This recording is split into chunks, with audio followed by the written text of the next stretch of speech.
Diaries of a Middle School Counselor. What I learned from the queen bees and the wannabes of middle school. Ladies and gentlemen, I'm going to take you back to my glory days. Imagine me, 5'1" at the time, short, spiky, bleach blonde hair, bushy eyebrows, braces, and to top it off, acne. Middle school. Those were the glory days, right, ladies? I never wanted to experience those days again. And little did I know that at the age of 25, I would be back there, experiencing some of those same feelings of inadequacy and worry that I did all those years ago. But this time a little more prepared as a middle school counselor. Now I'm so grateful for the time that I've spent with the middle schoolers, and today we're going to walk through 3 life lessons that I think are most important that I learned from the queen bees and the wannabes of middle school. Life lesson number 1, the power of the open-ended question. So there I was in my new fancy office with my new fancy degree, and I was winging it. You see, I think I thought I needed to have the right answer, that powerful and life-changing answer, and oftentimes I just didn't have it. So one day, a young lady came into my office and disclosed information about her family to me. She came from a broken home. Her mother was addicted to drugs, and her sister had just recently fallen into prostitution. And as I stared at her and these tears were welling up in her eyes, I kind of panicked. I didn't know what to say or what to ask next. So I fell back into my insecurities a little bit and asked the most stereotypical counseling question you can. And how does that make you feel? But ladies and gentlemen, the most powerful and amazing thing happened. The power of that one open-ended question allowed authentic dialogue between the two of us. We were able to walk through her problems together in a non-judgment zone. So she started coming to my office more and more often to talk about the good and the bad and sometimes the ugly experiences in her life. And after a while, I felt like maybe I wasn't quite connecting. Was I listening to what she was saying? Was I hearing her tone of voice? Was I reading that body language? Or was I oftentimes just thinking about, what do I say next? Lesson number 2, authentic listening.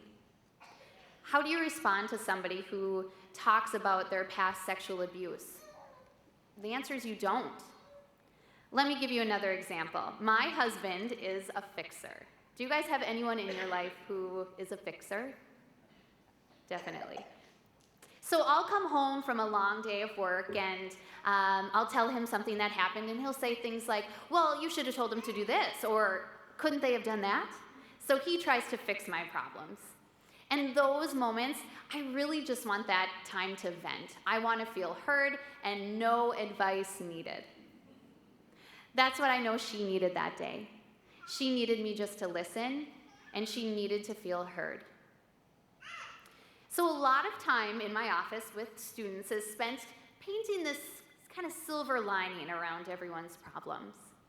But it wasn't until the day that that same young lady came into my office and told me that her father, her one and only advocate left in the world, had died, that I learned the incredible importance of life lesson number 3. Drop the silver lining.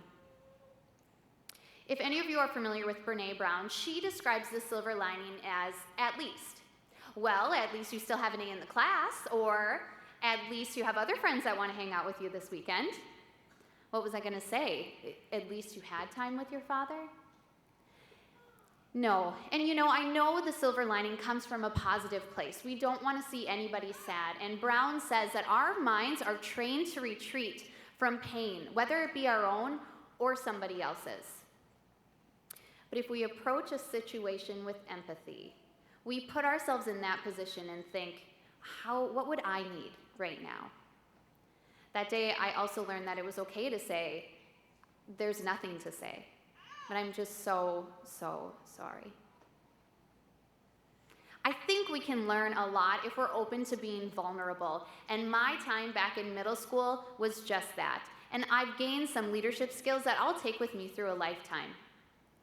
The important times that I've spent with open-ended questioning, authentic listening, and empathy allow me to advocate for those whose voice doesn't hold power. You see, everyone needs to feel loved and needed and cared for. And it's now my life's journey to spread these lessons that I've learned from the queen bees and wannabes of middle school. I've learned that leadership journeys don't begin until you stop trying to change others and truly understand what it means to change yourself. Thank you.